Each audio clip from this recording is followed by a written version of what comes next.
Hindenburg का नया दावा, अडानी मामले में इस बार सेबी चेयरपर्सन को लपेटा। दावे के मुताबिक सेबी चेयरपर्सन माधवी बुच और उनके पति की अडानी मनी सिफोनिंग स्कैंडल में इस्तेमाल किए गए दोनों स्पष्ट ऑफशोर फंडों में हिस्सेदारी थी। हिडेनबर्ग की रिपोर्ट में कहा गया है, हमें अडानी समूह पर सबूत पेश किए गए लगभग 18 महीने हो गए हैं। हमारी रिपोर्ट में ऑफशोर में मुख्य रूप से मॉरिशस आधारित सेल कंपनियों के एक बड़े नेटवर्क का खुलासा किया गया। इन कंपनियों का उपयोग संदिग्ध अरबों डॉलर के अघोषित संबंधित पार्टी ट्रांजैक्शन, अघोषित निषेध और स्टॉक हेरफेर के लिए किया गया था। हिडेनबर्ग की रिपोर्ट में आगे लिखा गया है, हमारी रिपोर्ट की पुष्टि और विस्तार करने वाले 40 से अधिक स्वतंत्र मीडिया जांचों के साथ साथ सबूतों के बावजूद भारतीय प्रतिभूति नियामक यानी सेबी ने अडानी समूह के खिलाफ कोई सार्वजनिक कार्रवाई नहीं की है। इसके बजाय 27 जून 2024 को सेबी ने हमें एक कारण बताओ नोटिस भेजा। सेबी ने हमारे 106 पेज के विश्लेषण में किसी भी तथ्यात्मक त्रुटि का आरोप नहीं लगाया, बल्कि यह कहा कि जो भी सबूत दिए गए हैं वो अपर्याप्त थे।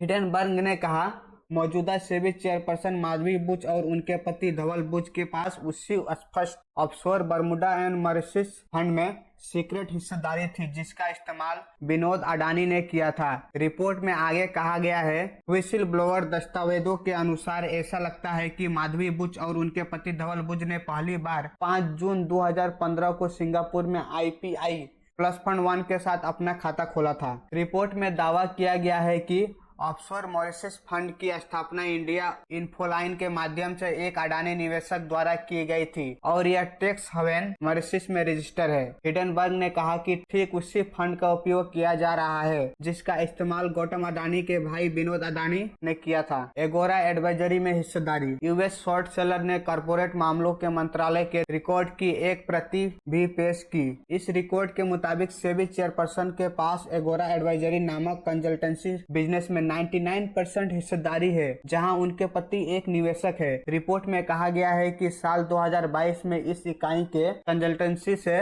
$2,61,000 का राजस्व प्राप्त किया। हिडेनबर्ग ने कहा कि यदि सेबी वास्तव में ऑफशोर फंड धारकों को ढूंढना चाहता था तो शायद सेबी चेयरपर्सन को आईने में देखकर शुरुआत नहीं करनी चाहिए थी। हिडेनबर्ग ने 24 जनवरी 2023 को अडानी ग्रुप पर शेयरों में हेरफेर और ऑडिटिंग फ्रॉड का आरोप लगाते हुए एक रिपोर्ट प्रकाशित की और इसे कॉर्पोरेट इतिहास का सबसे बड़ा घोटाला करार दिया था। यह रिपोर्ट समूह की प्रमुख कंपनी अडानी इंटरप्राइज द्वारा प्रस्तावित 20,000 करोड़ रुपए की शेयर बिक्री से पहले आई थी। इस रिपोर्ट के बाद अडानी ग्रुप के शेयर बुरी तरह ध्वस्त हो गए थे। इस वजह से गौतम अडानी की निजी दौलत और रैंकिंग में भी बड़ी गिरावट आई। हालांकि सेबी ने हिडेनबर्ग के दावों को सिरे से खारिज कर दिया।